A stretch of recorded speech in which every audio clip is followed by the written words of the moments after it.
10-year NFL, played in the league, played another 5 years with the Seattle Seahawks, where we were able to win a Super Bowl, went to the Super Bowl, done quite a few things in the NFL, and enjoyed my journey. Cliff Avril is a first-generation Haitian American. His 11.5 sacks in 2016 were a career high. We have about almost $11 million worth of real estate under management right now. Just again, what I've realized over the years is it's not about how much money you actually have in the bank, but how much cash flow you can create. You know, you want to be able to have that money working for you and being able to basically sustain your lifestyle.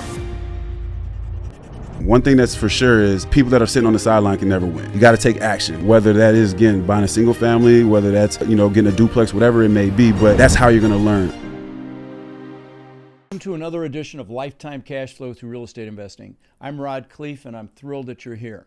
You guys have a real treat today. I've got Cliff Avril here, and I'm not even going to steal any of his thunder. I want him to tell you what he's all about, but it's very, very impressive, and we're going to have a lot of fun today. Welcome to the show, brother. Man, no, thank you. Thank you for having me. Absolutely. So why don't you just take a few minutes and talk about this incredible career in the NFL and just kind of bring us current. Take your time. Yes. So 10-year NFL vet, played in the league, played for Detroit Lions for 5 years. So go Lions, because they're still in the playoffs doing their thing. Right. But then also played another 5 years with the Seattle Seahawks, where we were able to win a Super Bowl, went to the Super Bowl twice, been to the Pro Bowl, done quite a few things in the NFL, and enjoyed my journey, because I grew up out in a town right outside of Jacksonville, Florida. Both my parents are Haitian immigrants. Mm-hmm. So being able to kind of accomplish that one generation after they came to the States has been very rewarding for everyone involved, and very much appreciated the opportunity to be able to do so. So it's been quite a journey, but now, being retired, I've done quite a few things. I had my own radio show. I've done, some different things in the media space, but real estate just kept calling me. And in particular during the pandemic is when I actually started paying more attention to what you were doing, Rod, and you kind of helped me kind of get my business in order, and just realizing that, multifamily is a spot to be in. Cash flow is everything, and, just trying to build out this real estate thing. Well, that was much quicker than I expected. And I got to tell you, you glossed over a couple of very impressive things. I mean, you got to be in the Pro Bowl. You were named Walton Payton Man of the Year for the Seahawks in 2016. Yes, I mean, that's big stuff. You won a Super Bowl, so very, very impressive career. And we're going to talk about some of the other amazing things you've done as well, but we'll do that later. So, and I know you were at my Orlando Bootcamp, yes, which was quite a good time. There was about 1,000 people there. Mm-hmm. Got another one coming up in Orlando. When's our Orlando Bootcamp, Matt? Oh, never mind. I got a virtual one coming up in April. Come see that one. That's the one you should come to anyway. You don't want to wait till December. The proverbial, what's hitting the fan right now. Yes, it is. So talk a little bit about what you've done in real estate, and then we'll dig into that a little bit. Yes. So the business model that I've kind of created for CA Family Properties is we have where we build luxury spec homes on the east side of Seattle, where if anybody's in that space, there's a lot of wiggle room for big margin profit, big profits to be made. And then what I do with that is I go buy distressed multifamily properties. So we go out and we find distressed properties, whether it's mismanaged, whether it's needs renovations and whatnot, and we kind of bring them back to life. And then we rent them out, refinance, rent them out, and hold on to them for the long haul. Yeah. We have about 10.5, almost $11 million worth of real estate under management right now. Mm-hmm. And it's just, again, what I've realized over the years is it's not about how much money you actually have in the bank, but more how much cash flow you can create. You want to be able to have that money working for you and being able to basically sustain your lifestyle. Yeah. And one of the reasons I started CA Family Properties, honestly, is I wanted to be able to help my family and friends be able to create generational wealth through real estate by creating a platform for them to be able to invest alongside of me. So that's kind of the goal. That's the finish line. If I'm able to get, when I turn 50 and I have all my friends that have invested in real estate and, kind of create an LP and they got some cash flow coming in, when we turn 50 and we're like, hey, let's go to the Bahamas for the weekend, I don't have to foot the bill. Everybody has their own cash flow coming in to that be comes able to from do history. so. Exactly. So that's the ultimate goal, but it's being able to help friends and family be able to, invest through real estate and create that generational wealth. No, that's a great why, and so you've done some Seattle spec homes. I would caution you, be careful, because I think the proverbial what's about to hit the what, and that will slow down fast. But you've taken those profits. You bought some multifamily. I think you're in several states, if I recall. Yes, I'm in a few different markets. We're in Chicago. We're in Huntsville, Alabama, and then we own a couple things in Seattle as well. And I know just following you and kind of understanding what states and what states you do, what states you don't invest in. Yeah, all you got to do is look at what you're wearing today. By the way, those who are listening, he's got blue shorts and a blue shirt on.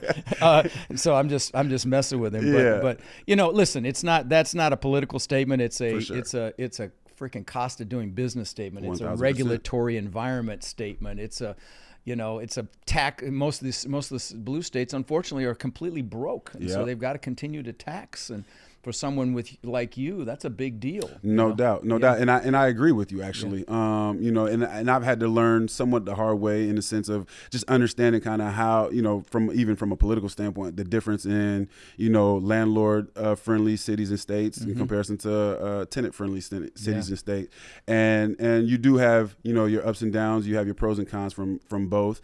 But again, for me, one of the main reasons why I'm actually in Illinois, or in Chicago in particular, is because when I first got started and wanting to get into the value add space, and you can't afford really things in Seattle to be able to do it that way, because things in Seattle don't necessarily cash flow. You're buying it for appreciation, which is not the game that I want to play. But going to Chicago, when you're out of state, you have to have people that you can trust. And my best friend, I went to Purdue, which was 2 hours away from Chicago. My best friend's from Chicago. He's a general contractor, so we decided to kind of go into business together and kind of build that out together. So that's why I'm in Chicago. But yes, there's pros to being in Chicago, but there's also a lot of cons with what you just said. It's extremely hard to through the eviction process and different things like that. But if you get some great tenants, you get some, you get a great asset, you can get that cash flow that you're looking for sure, though. That's the name of the podcast, brother, because it's all about the cash flow. And you said something else. And, when I teach people where to buy, I tell them one of four places. One, your backyard, obviously, which is a 2-hour drive in any direction, because you can day travel and manage it. Second choice is somewhere you grew up or went to school. For you, that'd be Chicago. And third choice would be a place you have boots on the ground. And for you, that's also Chicago. So it checked off 2 of the boxes. And then the fourth, if you want to know, is somewhere you'd love to visit, might even want to retire. So those are the 4 options to consider first.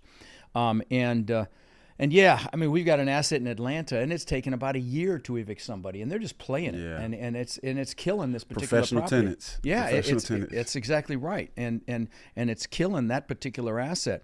So you use your money to buy distressed assets. Talk a little bit about how you find those. Yes. So as you know, real estate is the ultimate team sport. And I compare real estate with football and being a professional athlete, because I think football also is the ultimate team sport. We think of Tom Brady, we think of Drew Brees, we think of all these quarterbacks or these elite players.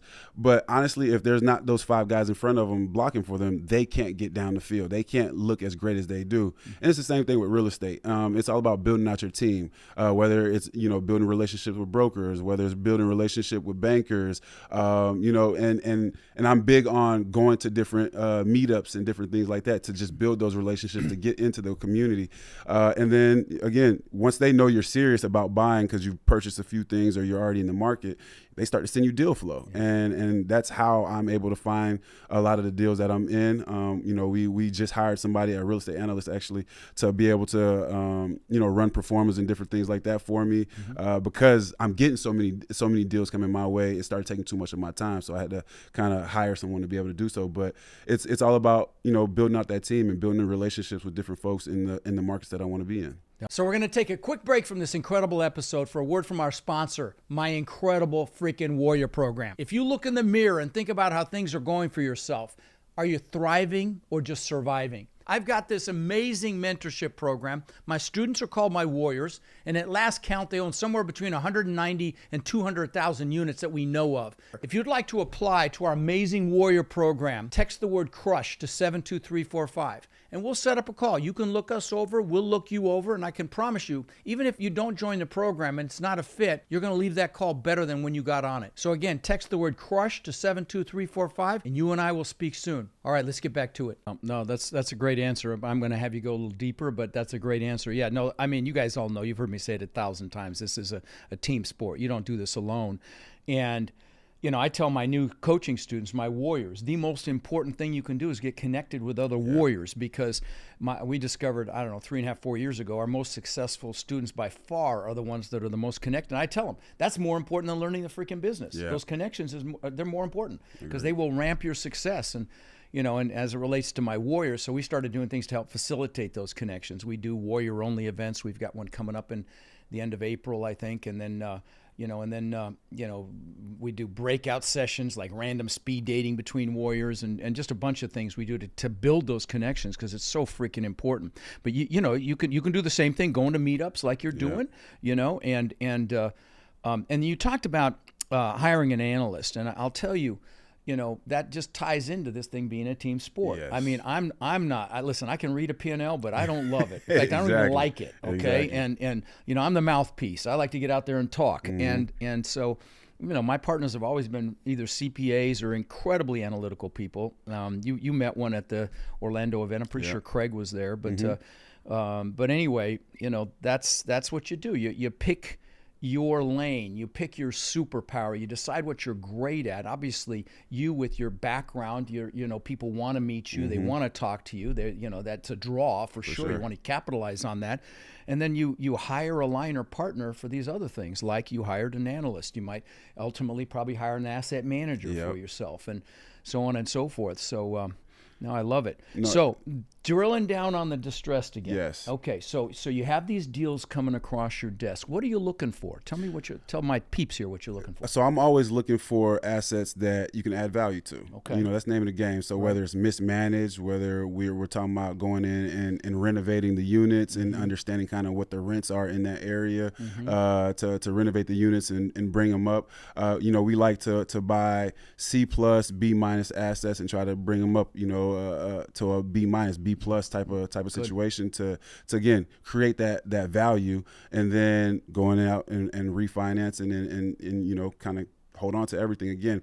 But I think the biggest thing is obviously knowing the area, obviously knowing kind of job growth, population growth, all these different things. But more so than anything, it's mismanaged properties are the best ones to go after, because, some folks, they're not realizing that rents have been, they could bump rents another $200 or $300. Well, as you know, in multifamily, that goes a long way with the unit counts, right?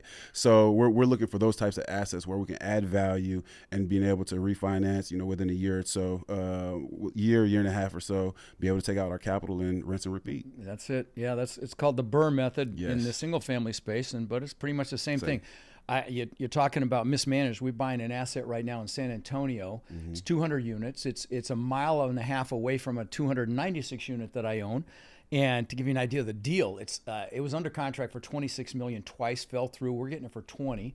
So 100 grand a door. The one right next door sold for 137 a door. Oof. I mean, so it's a screaming deal. It's on a lake on one side, golf course on the other side. So it's very exciting. We're raising money for it right now. By the way, if you're accredited, text the word partner to 72345 and take a look at it, or go to creecapital.com, CREE capital.com, and check it out. We did a webinar on it. And it's a screaming deal, and it's filling up fast, but very exciting. But again, there's a super value add there. And I use an example on that 296 unit that's near this one we're buying, where we painted numbers in the parking spaces, and I said, hey, you can have your own parking space in front of your units, just $25 a month. We had 100 people take it, and that was an $800,000 increase in value. Yes, that's why we love this business, right? Exactly.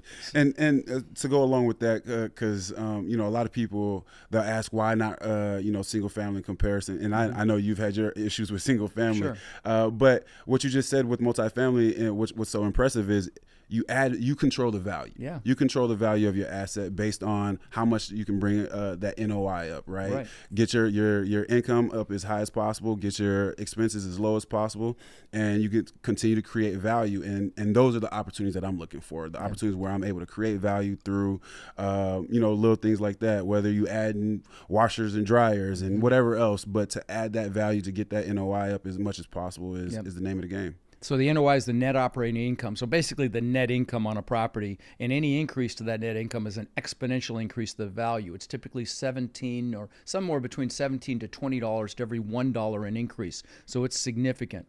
And Cliff's comment about single family versus multifamily, with single family, you're only going to get a value equal to the comparable sales, which you can't control. You don't own the whole market, so you can't control the comparable sales. But in commercial real estate, it's all based on a multiple of the net income. So you can absolutely force appreciation that you can't do in the single family space or the residential multifamily space, even, duplex, triplex, fourplex. You can't ramp the value like you can in commercial multifamily.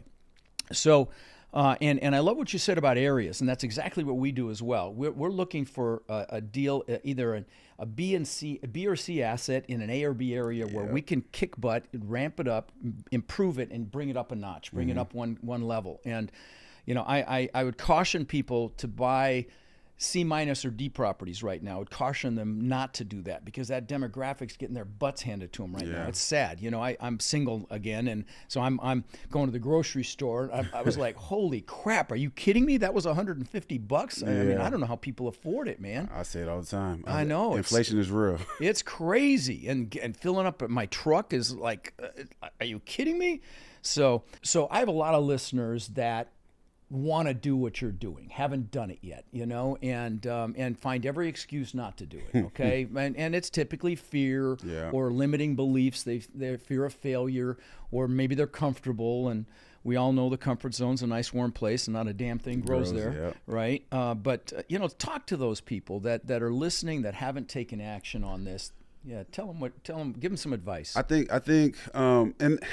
So it's twofold, right? Because I think depending on who you're listening to, if you're looking at social media, it's go big or go home. With some of these guys, and I truly believe you should crawl before you walk. Whether it's starting with a small, a single family home, and then you build your way up, or what. But it's all about getting in the game. One thing that's for sure is people that are sitting on the sideline can never win. You can't win. So I would say the biggest thing is you're gonna have to learn to make sure you're comfortable being uncomfortable, because the journey to success in any space, entrepreneurship, athletics, whatever it may be, like there's gonna be times where you're gonna doubt yourself, you're gonna question yourself, but you learn from the experience, regardless if it's good or bad. There's always things to be learned from the experience. So I would say you got to jump off the porch, meaning you got to take action. Whether that is, again, buying a single family, whether that's getting a duplex, whatever it may be. But that's how you're going to learn. I tell people this all the time is, I can tell you how to tackle. I can tell you how to tackle Adrian Peterson or somebody like that. But honestly, until you get on the football field and actually try to make a tackle, that's how you learn. And it's the same thing with real estate. You can read all the books you want to, you can listen to all the podcasts you want to, but until you actually get in the game, that's when you'll get the experience. That's when you'll learn how to actually how the business is ran, and you'll take your little scars, you take your little bumps in here and there, but you're learning. So when you take that next project on, it's a little bit easier. Yeah, it's funny. I just had an Instagram live with somebody, and I disagreed with him because he said, "Don't get into commercial real estate until you're an expert." I'm like, dude, how are you going to become an expert if you don't get into commercial real estate? So we actually did a live and kind of had a little back and forth. It's a lot of fun. He's a nice guy, but this is exactly what I'm talking about here. You got to actually freaking do it. You got to get in the game. Yeah, you got to get in the game. So talk about some of the other parallels between the NFL or any team sport like that and real estate. Well, I think with athletics, and why I push athletics on my kids, it's not to make it to the pros or anything like that, but there's so many life lessons that I'm realizing with entrepreneurship and being an athlete, right? Whether we're talking about, just learning how to deal and work with different individuals. When you walk into a locker room in the NFL, it's people from all parts of the country that have never had black teammates, that probably hadn't had white teammates, but on Sundays we all can come together and battle it out for one another, right? Because we respect the fact that you're putting in work, I'm putting in work, and we're going to go out here and bust whatever team's butt that we're going to go out. We're going to do this together and be brothers. And it doesn't matter where you're from. It doesn't matter what you believe in. Any of that stuff doesn't matter. It's the same thing in real estate. And what it teaches me as an entrepreneur is when you get into the real world, when you get into this real estate space, it doesn't matter what people's backgrounds are. Are we aligned in what we're trying to do here? Are we aligned in the type of assets we're going to go after? Are we aligned in the business model of cash flow, appreciation, whatever it may be? And what I've learned is that being in a locker room has taught me to be able to go out into the real world, into these different spaces, to be able to accomplish my goals. And then going back to the teamwork aspect of it, right? Again, I brought up some of these quarterbacks. I bring up a good friend of mine. His name's Michael Bennett, a defensive end. Without him, I can't have the success that I had, and without me, he couldn't have the success that he had. But it's the same thing in real estate. Without my property managers, without my general contractors, without my brokers, without all these different people, I can't get that touchdown that I'm looking to get. Right? I can't move down the field if I don't have the right people on my team. You definitely can't do it by yourself. You know what I mean? And it's the same, like I said, with football. You can't do those things by yourself. So in the real estate space or in entrepreneurship in general, you can't move down the field without having a team of people that you can trust, a team of people that are doing their job, and you don't need a bunch of people that are doing the same thing either, right? So I think there's just so many correlations when it comes down to sports and entrepreneurship, but real estate in this particular space is that we need other people. You need teammates to be able to accomplish your goals and to get to the finish line. That's it. Honestly, in my opinion, you need it to get through life as well. Yes. There's life lessons there. So let me add to that what you just said about this being a team sport, and you talked about different backgrounds, different, the team wants the same outcome. It's the same thing in real estate as it is in sports. And so because this is a team sport, you're going to have partners. And I would also suggest that you see if your core values are aligned. So, and that's a common thing. I'm in a partnership dispute right now, actually, because our core values aren't aligned. And one thing that I've got an incredible resource on this. If you go to rodslinks.com, in the free book section is a book about the questions you should ask before you get in a partnership.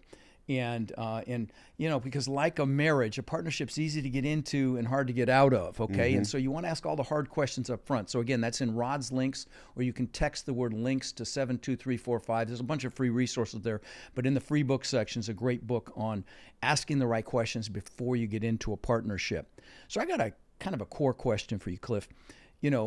You were super successful in the football space, which isn't handed to anybody. No. Okay, you're becoming super successful in the real estate space.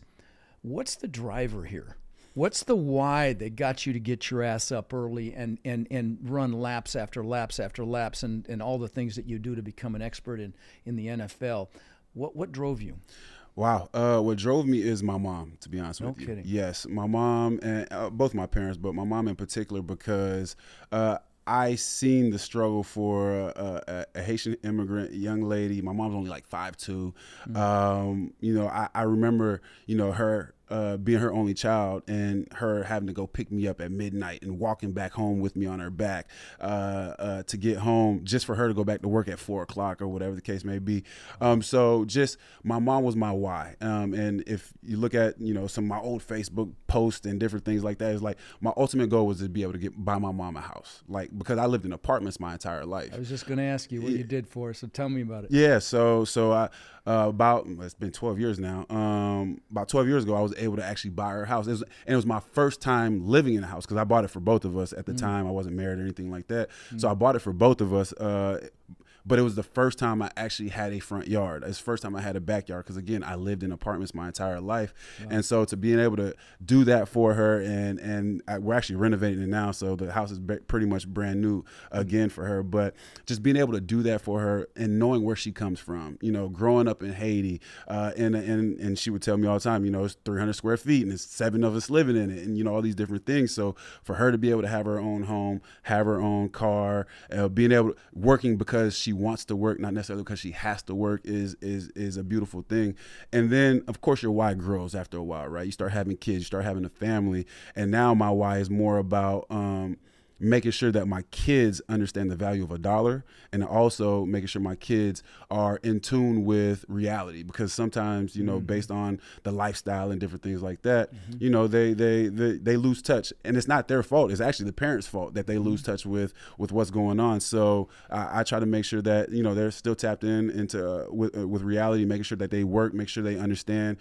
I'm big on real estate, on financial literacy, because someday I plan on leaving them some money behind. Well, the worst thing you can do is leave somebody some money that doesn't know what the heck to do with it, right? So I want to make sure they're understanding, you know, just the difference between assets and liabilities and financial literacy. So, but my kids are my why right now. My family are my why. And then going back to what I said earlier, being able to help friends and family also create generational wealth through real estate is another big component to why I'm doing what I'm doing now. Because again, I want my, as they say, ain't no fun if your friends can't have none, right? I want my friends to be able to live a lifestyle that they probably didn't think they could, you know, 10, 15 years ago. Yeah, that's beautiful, man. That's beautiful. Yeah, you know, it triggered something with me. I bought my mom and dad a house down here too, and there's nothing better than that. I bought them a car like you, and took them on cruises, and you know, guys, and those of you listening, you got to figure out your why. You know, if you come to one of my boot camps, the first thing we do is goal setting on steroids. Cliff did it, you know, and you get juice, because how do you get anything if you don't know what the hell it is? You got to know what it is you want and why you want it. That's the driver. That's how you push through the fear. That's how you push past limiting beliefs. That's how you get uncomfortable. And so that's a fantastic why. And of course now it's kids. That's how it goes. And you know what you said as well about keeping them centered and grounded. Yeah. You know, I made the mistake of buying my kids cars. Yeah. Biggest mistake I ever made in my life. I should have made them pay for it. They destroyed them. Yeah. Now they've got nice cars they take care of because they know. But yeah, that was a big mistake for me, because I didn't have anything, and you know, I wanted to spoil them. But that's usually the case though, right? Especially if you come from nothing.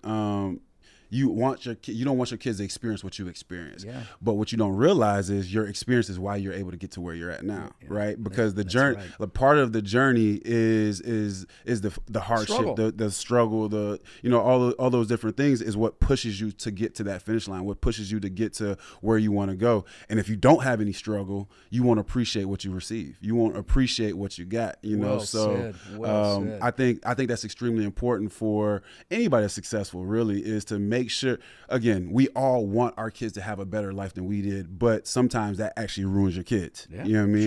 Sure. So I think it's just important for us to make sure that they stay grounded, make sure they understand the value of a dollar, understand what financial literacy is as well, so they can kind of, you know, they can prosper when they get older and not necessarily be some spoiled little brats. Right. No, I think Kiyosaki has a book or two to educate kids about literacy. I recall it's been decades now, but yeah. So let me ask you this: in real estate now, or you know what? If you can see a parallel in the NFL career as well, talk about any aha moments that you had, any epiphanies, and it can be just real estate if you like, but you can pick whatever you like. But just where you're like, okay, now I get it. Yeah. Anything come to mind when I ask that? Yes. So I mean, real estate or even the NFL, but I think the big thing for me is being out in Seattle. You know, I'm fortunate enough I get to meet quite a few wealthy individuals, people that write the checks for the NFL players, right?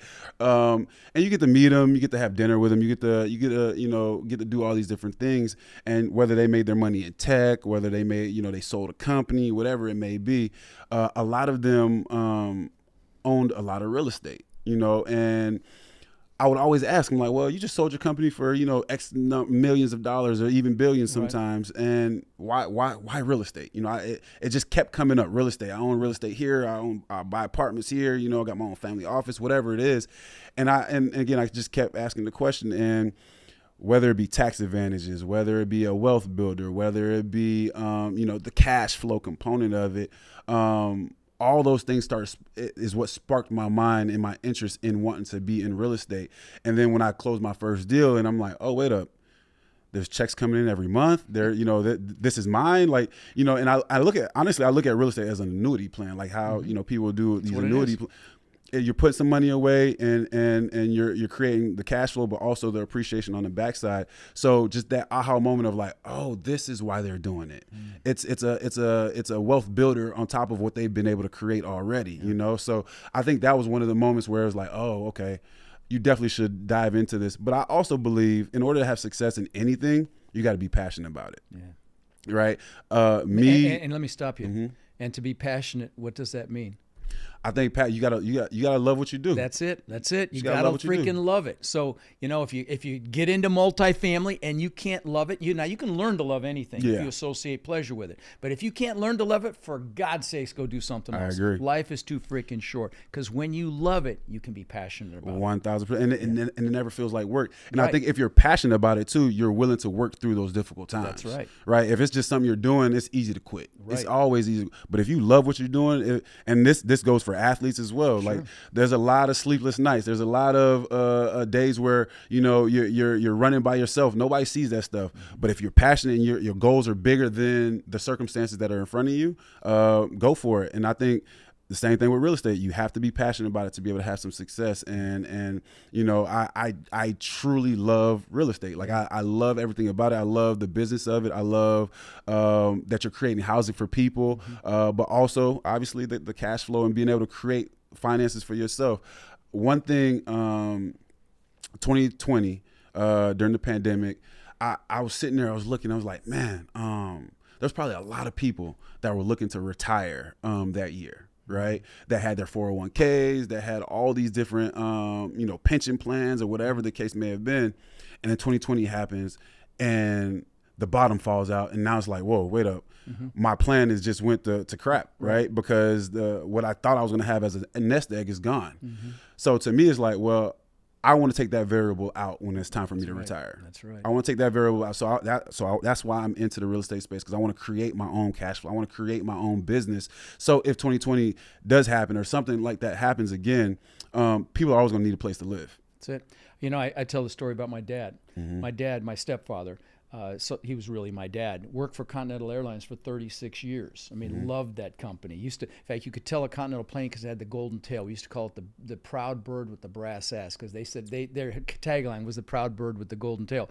And you could always see him up there, and he'd make us put our hands over our hearts if one flew by. True story. So he worked for him for 36 years and got laid off. Yeah, man. Yeah, tell me about job security, man. Exactly. So what you're talking about is creating your own freaking job security. Creating your own job and not being dependent. I was just having this conversation. Is like, try to control as much as you can, right? Try and if you're able to create a business and be able to create your own cash flow, why not? Because being dependent of other jobs and different, like, they're going to do what's best for their job, and that might mean firing you. Yeah. That might mean and now your life is in a if you're not the spiral. lead dog, the view never changes. 1,000%, 1,000%. And back to your comment about these wealthy people you meet in Seattle that all get into real estate. There's a reason 90% of the world's millionaires either made it in real estate or invest their money in real estate because of all the incredible benefits, like taxes, cash flow, and on, annuities. I mean, you're in some different types of real estate now. Yeah. You're doing you're building some stuff. You've got a ground up thing coming. You're doing some flips on the high end world, and you're doing some multifamily. What's next? What do you think's the next step here for you? Well, that's the cycle for me. The cycle is building these luxury homes, going to buy these distressed properties, renovating them, refinancing, and kind of putting that capital back to work again. Right. I am trying. We are in the process of developing a 70-unit apartment building. 70. Good for you. Where and in Seattle as well. Oh, wow. I truly believe when it comes down to developments, you have to be close to that, because there's a lot of moving parts. Right. As you know, with interest rates and different things, you just got to be in tune a little bit more with that. So, but my main focus is just buying distressed properties, distressed apartments. And they're coming. I mean, like I just described, the one in San Antonio, they're already coming. There's a lot of operators that got in trouble. They got this adjustable rate debt, and it's a problem. So let me ask you this: what part of real estate, because you've got a team and you hired an analyst, what part do you love the most? I think the biggest thing there's so one, on the development side, I think one of the coolest things that you can do is you come up with a concept in your head. Hey, I found this lot. I want to build 70 units as an example of what we're doing. And then, with development that big, 3, 4, 5 years later, you're like, whoa, we really built this. I mean, obviously you got to go get the capital, you got to get with your Well, there's a lot engineers, to it, yeah. There's a lot that goes into it, but to be able to get to the finish line, you're like, damn, we really built this. Or the same thing with a distressed property. Like, you put a game plan together, and then 6 months later, a year later, 18 months later, you're like, whoa, it's stabilized. We're getting the cash flow that we said we're going to get. We're in the process of refinancing. So to be able to execute the game plan, I think is one of the more gratifying things. But now, also understanding with the game plan, sometimes you got to audible. Sometimes you got to pivot a little bit, because things don't always go the way you expect them to go. It's not a straight line. It's not a straight line. So what I've learned, the most important thing of development or going with distressed properties is making sure that you're being conservative on your numbers, and you always have a reserve. Yeah. That's what I like. That's the biggest thing that I've learned over the last few years is things don't necessarily go the way you expect them to go. But if you have a reserve and you were conservative, once you'll get to the finish line. But again, sometimes you got to audible. It's not going to go the way you planned it that day one. But you can still, as long as you keep moving forward, you're going to be all right. That's it. You keep your eye on the goal. You got to change your approach. Keeping your eye on the goal. You got to change your approach. Keeping your eye on the goal. Yeah. It's just a recipe for success. It's Exactly. never a straight line. And yeah, about reserves. I mean, I'm sure you heard me talk about that at the boot camp too. We never have less than a minimum of 6 months expenses in reserve. Like on that San Antonio deal, it's like almost $800,000 just in case. You never know. Yeah, exactly. Now, I know you have a lot of people come up to you and say, how did you be a success? How did you do this? How did you do this? Is there a book that you gift more than another, or do you ever just like say, hey, go read this, or do anything like that? Well, the good old, I mean, everybody's read Rich Dad Poor Dad, of course. But one book that for entrepreneurs that I've been kind of telling people about is a book. I forget the author, but it's Who Not How. Who Not How, great book. Love that book. Just from a fundamental standpoint of understanding teamwork, honestly, hiring the right people to be able to get you to the finish line, right? So I think that's the one book that I definitely like a lot, is that Who Not How, because it just teaches you how to process and how to get the right people around you to be able to march down the field to get touchdowns. How old are you now? I'm 37. 37. You look good, bud. Thank you. Yeah, you look good, man. I thought you were going to say like 30. So let me ask you this. If you could go back and tell 18, 19-year-old Cliff something, is there anything you might shift? Is there anything you might do differently? Is there anything you might expand on, or anything like that? I think the only thing that I would change is I wish I would have gotten into investing earlier, investing in real estate earlier. And I know that's typically most people's answer.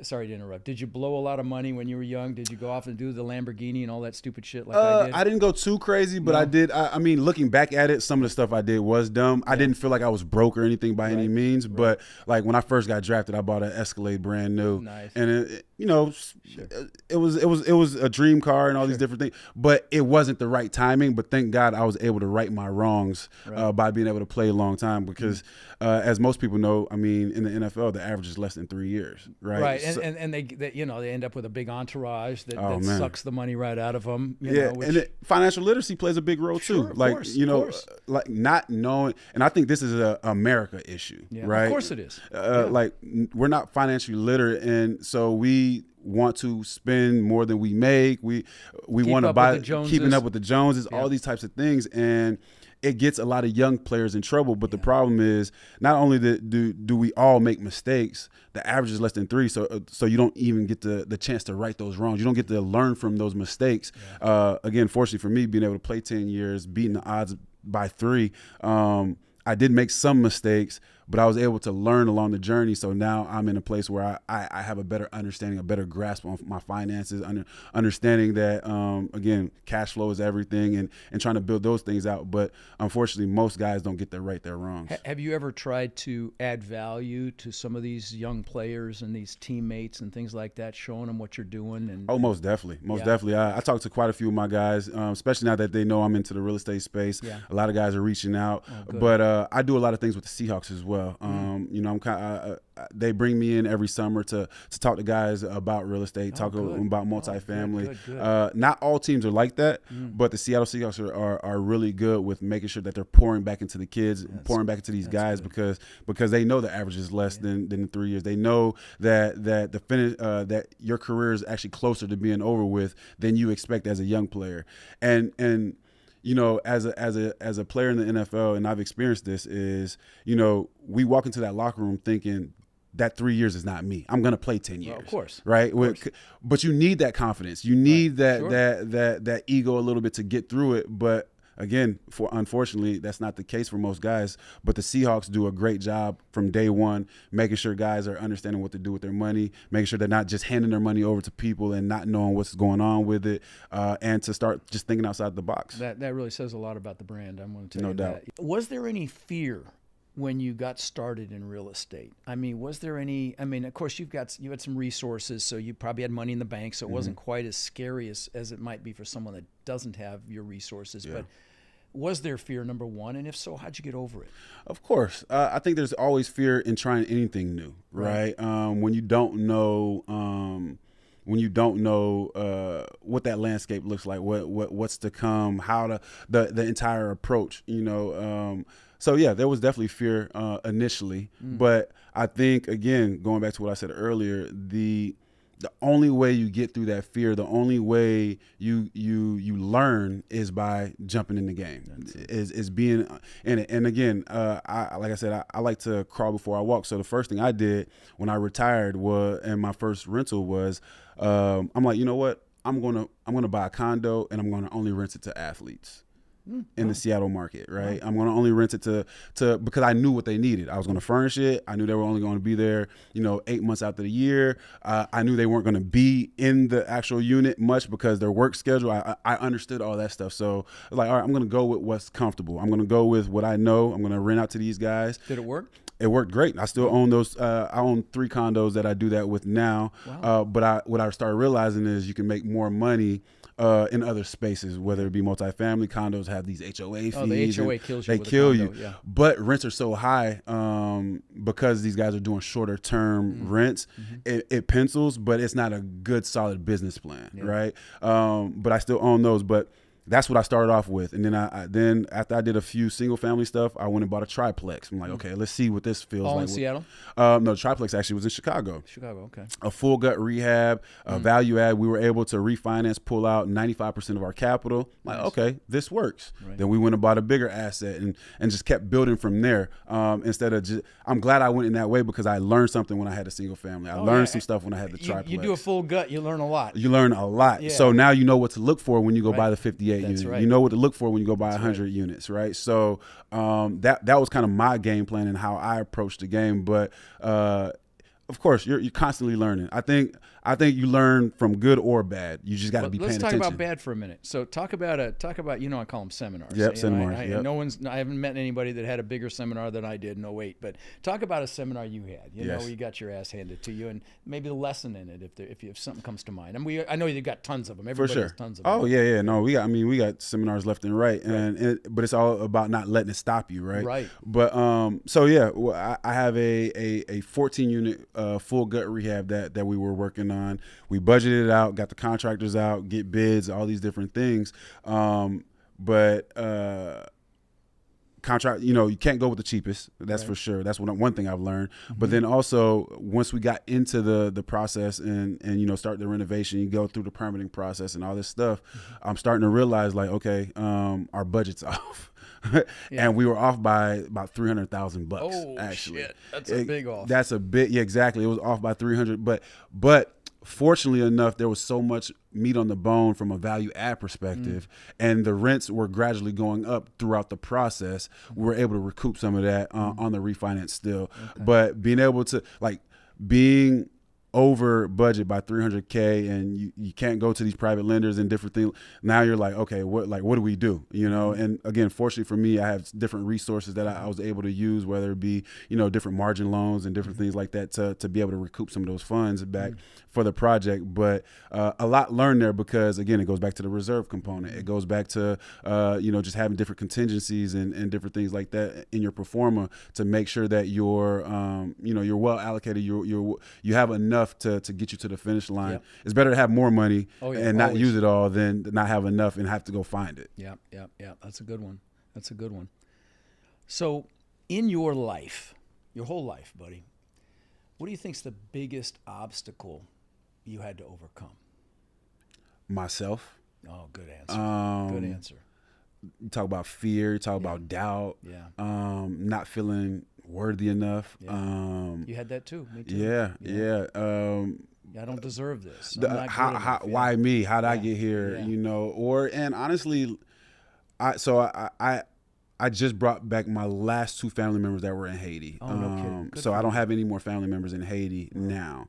But I always look at it like, wow, you could have easily been one of those kids that was born in Haiti. Like, why did my grandfather pick my mother and send her to the States instead of her other 3 or 4 siblings, right? Like, those are questions that I've always had to ask myself. And then now, more so than anything, is like, no, just take advantage of the opportunity. Like, stop asking why, and more so, like, understanding that you're here for a reason. You're here to be able to help them come. Oh, good You're here answer. to be able to support and do for others. You're here to serve people, right? But the biggest obstacle was myself and the doubt that I would create mentally, you know, leaving Jacksonville, Florida, going to Indiana, never left Florida outside of going to Haiti up until I started getting recruited for school. Right. So now I'm in a whole different area and like just trying to navigate those waters. Like, should I be here? Do I fit in? You know, all these different things that you kind of uncertainty. Yeah, you just and no one likes being uncertain about anything, right? So all of those moments, you know, you just start to create doubt. But imposter syndrome. Oh, it's real. Survivor's remorse. Like it's all kinds of things that you go through, and you just doubt yourself. You start to ask questions and whatnot. But I think. But being able to work through that though is what gives you that strength, makes right? you strong, man. Exactly, gives you that strength to be able to bounce back. So, but yeah, the doubting myself, I think, would be the biggest obstacle that I had. And battling yourself is tough. You know what I mean? Other people, you can kind of block them out. You can, you can stay away from them, but. If you're in your own head, sometimes it's tough to get out of it. But great answer, once you get through it, though, it makes you stronger. No, that answer helped just about everybody listening, because that is probably one of the biggest things. You've got to get out of your own way. You've got to trust that anything you give your full energy and effort to is going to flourish. Period. If you truly give it everything, truly give it everything, not half-ass, and you've got to believe in yourself. And the only way you can believe in yourself and build self-confidence is by doing. Yes. That's the only way you can build it. Agreed. By doing, but also how you talk to yourself is huge too. Oh yeah, the questions you ask yourself. Yeah, none of the why questions. Yeah. None of the why questions. It's the how questions. Exactly. You ask yourself. Exactly. Yeah. By the way, hey Matt, where are my questions? Because I've got a list of questions, personal questions that they could. It's on the links too. Okay, it's on links. Yep. We've added almost everything. Oh, fantastic! So guys, if you go to Rod's links, I've got hundreds of questions you should ask yourself, not just, and some of them are business, a lot of them are business related, but a lot of them are personal questions, to help you, get in touch with parts of yourself that you don't normally think about. Who loves me? Who do I love? Why do I deserve this? Well, there's just a whole bunch of them there, and they're at Rod's links as well. Again, text links to 72345. They're in the free book section, because your life really revolves around the quality of the questions you ask yourself, because they direct you in either negatively or positively. Yep, I agree. Yeah, I agree. And what you just believe in, like it will affect how you believe in yourself. It'll affect how you believe in what's going on in your life and what you're doing. So you definitely have to watch kind of what the thoughts are in your head, because it can either take you the right direction or it can take you under. Whatever you focus on is what's going to grow, positive or negative. And a lot of people, we connect through negative. Like if you go up to somebody and say, how you doing? They're like, oh, I'm fantastic. God, life's amazing. Most people step back and say, okay, he's off his meds. Yeah. But if you go up to somebody and say, how you doing? They're like, oh, man. Oh, my back is killing me. I just lost 20 grand, blah, blah, blah. They'll put their arm around you and say, oh, I feel you, brother. We connect through pain and negativity, and you can't do that. You got to be around people that want more out of life. That's the reason my Warriors are killing it. It's because, they're people that want more out of life. So you got to be really protective of who you allow to influence you. Would you agree with that? 1,000%. I mean, attitude and all that stuff is contagious too. Right. Right. So who you surround yourself with. I mean, what do they say? You know, show me your 5 friends. I'll show you kind of what your future looks like. Right. It's all about the attitude, the mindset that people have, and it's contagious. Right. If you're around downers all day, people that are negative and all these, like, you're gonna find yourself being negative, question yourself, and it's the same thing when you're around positive people. Right. So Sure. I agree. Who you surround yourself with and the type of information and the type of energy that they're giving off is very contagious. So you got to be careful with that.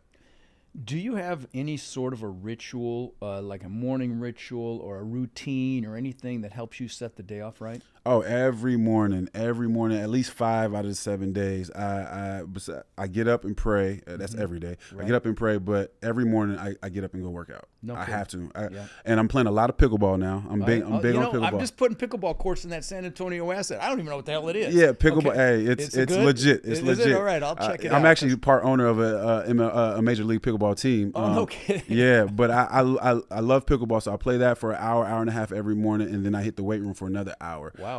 I have to say, I set my days off every single day like that. But more so than anything, I just feel good about myself once I'm done, right? You get, I don't know, it's the endorphins. It's a completion thing. It's the endorphin thing. Yeah. It's the dopamine thing. It's everything. Have you cold plunged yet? Oh, I'm big on that too. Oh, dude, I got one right back here, Oh, man. really? I just did it right before you got here for Nice. 5 minutes. Wake I'm you up. loving it. I mean, I'm freaking loving it. I do it every day for 5 minutes. But, yeah, no, I love it. So do you have any quotes that have juiced you over the years? Anything that comes to mind? If not, it's cool. And if, Yeah. I mean, I have all kinds of quotes, but I was just one quote that comes to mind. Mm-hmm. Especially for athletes, or entertainers or whatever. But and I tell my brother this because he's coming up the ranks as far as for the entertainment space or whatever. But is if you live for the cheers, you'll die by the booze. Meaning, if you are if you're looking for people to hype you up, and you're looking for people to acknowledge and applaud you all the time, right. Well, when that leaves, because it will, Right. and I've experienced it to a certain degree, if you live for that, then when you don't receive it, you feel lost. Yeah, you feel lost, yeah. right? So I'm big on that and making sure that I'm centered in myself. I'm centered in God, and also just making sure that I'm not looking for the cheers because I don't want to die by the booze. No, you're doing it for yourself. Yeah. That's the key piece there. And you know, I'm sure you've got lots of them, but certainly in the NFL space, do you have any mentors that you'd like to acknowledge that have been there for you? Yes. I'll acknowledge more on the business side right now. All my guys that have helped me through the NFL, whether it's a guy by the name of Kyle Vandenbosch who took me underneath his wing when I was young, a defensive end. He's probably going to be a Hall of Famer at some point. Wow. He took me underneath his wing and allowed me to know what it is to be a pro. Nice. Now, on the business side of things, I only hang around business folks that are doing way better than me. I'm talking about, again, guys that are crushing it, because at some point, you know, one, that stuff rubs off on you. And then we talked about the top 5 people that you hang out with that show you your future, right? Whether it's a guy by the name of Eric Anderson who started a company when he was in his 30s or something like that. He started a company back in the day where he actually used to send people to space. Like billionaires and millionaires would pay crazy amount of money to go to space, right? So someone like him, or a guy by the name of BJ Kula, who's big into the real estate space out in Seattle, who, I mean, they probably have a few $1 billion of assets under management, right? So I would list those 2 for the time being, but there's quite a few guys that you know, that I hang out with that teach me a lot in the real estate space and entrepreneur space. Nice. I have to tell you, Cliff, one thing that just frankly blew me away when I started reading your bio and is you're a real humble guy, because you really didn't even bring it up before we got started here, but you've got a foundation. Yes, sir. Talk about that. Yes, we have the Cliff Avril Family Foundation. We've had it for the last 12 years, and it's geared towards juvenile diabetes, but also the education system in Haiti. We've built a school in Haiti. We've built homes in Haiti. Then we do a lot of work with diabetes because diabetes is very prevalent in the Haitian in the Black community, but in particular the Haitian community, based on their diet and eating a lot of rice and different things like that. So we do a lot of work with them. But now we're doing. I have this other component of the foundation called the Cliff's Crew, and what it's about is I've been mentoring these young boys since they were in 3rd grade. Now they're in 8th and 9th grade, and the reason behind the Cliff's Crew is we want to show them that there's other professions in their own backyard, being Seattle currently, but for whatever reason. Not even for whatever reason, but for a lot of kids in America, success looks like being an athlete or an entertainer, right? And unfortunately, there's only so many slots, right? I think of high school kids that actually get to make it to the pros, I think it's 0.001% that actually make it to the pros, right? Not saying none of those kids can't make it, but having other ways of looking at success. And oh, that's so good. I give them this. I give this example all the time. So I took them to the VMAC, which is the practice facility for the Seattle Seahawks. Nice. If you go into that building, every profession you can think of is in there. Whether you talk about lawyers, accountants, doctors, chefs, whatever you can think of is in that building. But you don't know that unless you're privy to it, unless somebody exposes you to it. So we're all about exposure. And when we won a Super Bowl, guess what? Every one of those guys got a Super Bowl ring too, because they play a role in the success of the Seattle Seahawks, right? So you're able to win Super Bowl rings without even getting on the field, right? That's so good. But like being exposed to that and knowing that this exists is the first step. And that's what the Cliff's Crew is all about, is exposing these kids to different professions that they can be and have success, still be able to change their lives, change the lives of their families without actually necessarily being on the TV screen, without actually being an entertainer of some sort. So we just want to expose them and make sure that they know they can be successful in any way, as long as they put their minds to it. That's so freaking good, brother. I can't even tell you that's so good. That's so brilliant, because it gives them options. And and again, you're so freaking humble. Not only did you build a school for serving 500 kids, you built 25 homes in Haiti. You host quarterly mobile health clinics. You teach football to 300 youth annually. Guys, this list goes on and on and on. He supports different clinics and other causes. And again, it just goes on, which just blew me away. And I got to tell you, and I was mentioning this to you before we started recording, Cliff, I did a Hall of Fame award for my successful Warriors. We do it every year every live event, and you were there and saw it. And we do a little slide for each one of them. And you start to notice that every single one of them gives back. This is what we call a clue, guys. Okay, here you've got somebody who was literally the best in the world at what he did, and giving back, because power moves to those who serve, right? No doubt. That's the way it works, man. That's the way God works. I think, I think all of us are here to serve one another. Right? Contribution is a basic human need. Yes. Unfortunately, some people don't realize it. Yes. But we were put on this earth to contribute. And honestly, frankly, anything on earth that doesn't contribute ultimately gets eliminated. Yep. That's the way it that's works. How it works. No, I agree. I think sir, we're here to serve one another. I think we're here to do for one another. I don't think anybody's better than the next person. And I think that's where ego and everything else comes into play, because we start feeling like we're better than the next person. Like, no, you put your pants on just like the next person does. You bleed just like the next person does. Right. We try to find all these different things that separates us, but in our reality, we're more alike than not, right? And we're here to do for one another. And it was interesting hearing, some of the Warriors and, all the different things that they're doing around the world and giving back or whatever. But I think for me, just again, my upbringing, seeing my mom come to the States, struggle, working these jobs, but not only struggling, I'm seeing, that the lights might get cut off and different things like that, but she still would find ways to send money back to Haiti to her family. Oh, I love that. Right? So she was your inspiration for that. That's Exactly. freaking awesome. You're teaching your kids this stuff too, I'm sure. No doubt. They go to all the trips with me. They're seeing it. We do a lot of different things during the holiday seasons. And if my mom can give with the little bit that she had, who am I not to give back with what I was fortunate to do? What excuse have you got, right? I have no excuse. Yeah, I have no excuse at all. It's beautiful, man. Well, listen, I am super impressed with you, my friend, and it's such a treat to have you on the show and have you add value and inspire, and I can't wait to see where you are a year or two from now, man. I appreciate it. But I wanna give you your flowers as well, in a sense. Like, I've been following you, like I said, for the last 3 or 4 years, just seeing what you've been able to do with the Warriors, seeing what the commitment that you have as far as for helping people be able to create cash flow and generational wealth through real estate. Your platform is needed. Your platform is needed, and a lot of people are paying attention, whether they are a warrior or not. But people are paying attention, and I appreciate it because it also gives me something. I mean, when I'm working out, I'm waiting on your shows you have the 5-minute little clip that you give that's motivating, and then you give your clips or whatnot. So I pay attention as well, and it's definitely helpful as I go on my journey as well. So keep up the great work, man. I appreciate it. Oh, that's kind of you, brother. Thank you. Yes, sir. Thank you. So one other quick thing. We encounter so many people that are frankly frustrated. You know, they're looking in the mirror and they're frustrated that they haven't been able to escape the rat race. They haven't been able to build cash flow to the point where they're able to have financial and time freedom with their families.